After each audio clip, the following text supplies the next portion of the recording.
First India news की खबर पर एक बार फिर से मोहर लगी है। राज्य सरकार ने गृह निर्माण सहकारी समितियों के फर्जीवाड़े पर रोक लगा दी है। अब तय कट ऑफ डेट के बाद बसी कॉलोनियों का नियमन गृह निर्माण सहकारी समितियों के दस्तावेजों के आधार पर नहीं किया जाएगा। ये रिपोर्ट देखिए। गृह निर्माण सहकारी समितियों की तरफ से अवैध रूप से कॉलोनियां काटने का गड़बड़झाला लंबे समय से चल रहा था। एक भूखंड के 2 पट्टे जारी करना, सड़क या सुविधा क्षेत्र पर भूखंड काट देना, मनमर्जी से सदस्यता सूची में बदलाव आदि कई शिकायतें सरकार तक लगातार पहुंच रही थी।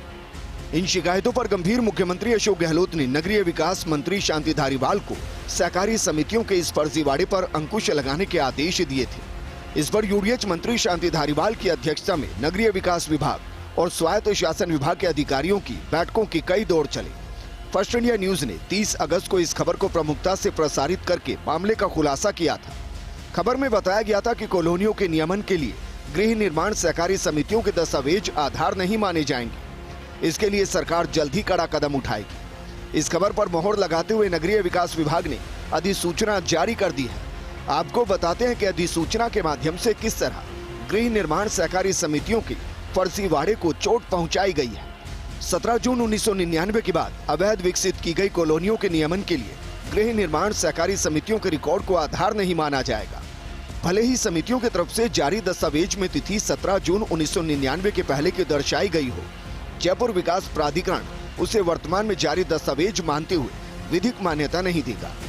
ऐसी कॉलोनियों में भूखंडों पर आवास या आंशिक निर्माण या चारदीवारी का निर्माण कर लिया हो और भूखंड पर कब्जा हो तो भूखंडधारी टाउनशिप नीति के तहत नियमन के लिए लेआउट प्लान के साथ आवेदन कर सकेंगे। जेडीए भूखंडों का सर्वे कर भूखंडधारियों की सूची तैयार कर भूखंड के नियमन की कार्रवाई कर सकेगा। नियमन के लिए आवेदन आने पर जेडीए इस बारे में एक सार्वजनिक विज्ञप्ति जारी करेगा। इस विज्ञप्ति के माध्यम से सभी भूखंडधारियों को आवेदन करने व अपने दस्तावेज सौंपने का मौका दिया जाएगा। सरकार की तरफ से जारी की गई अधिसूचना में स्पष्ट कहा गया है कि भूखंड पर भूखंडधारी का कब्जा हो, नियमन के समय इस पर विशेष ध्यान दिया जाएगा।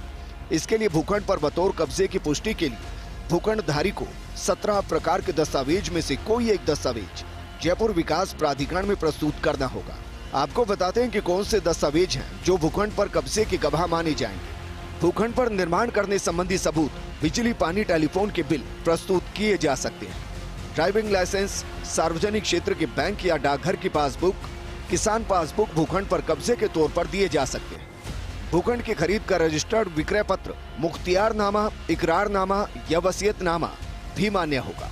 पूर्व सैनिक पेंशन, विधवा पेंशन, वृद्धावस्था पेंशन, पेंशन अदायगी आदेश, आश्रित प्रमाण पत्र आदि दस्तावेज मान्य होंगे। स्वतंत्रता सेनानी प्रमाण पत्र, राशन कार्ड, मतदाता पहचान पत्र, आधार कार्ड, नागरिक विकास समिति से प्राप्त सूची भी मान्य होगी। अगर किसी आवेदक के पास कॉलोनी का लेआउट प्लान जिसमें भूखंड दर्शाया गया हो वह भूखंड की सूची में भूखंड मालिकों के नाम हो तो उसे भी पेश किया जा सकता है।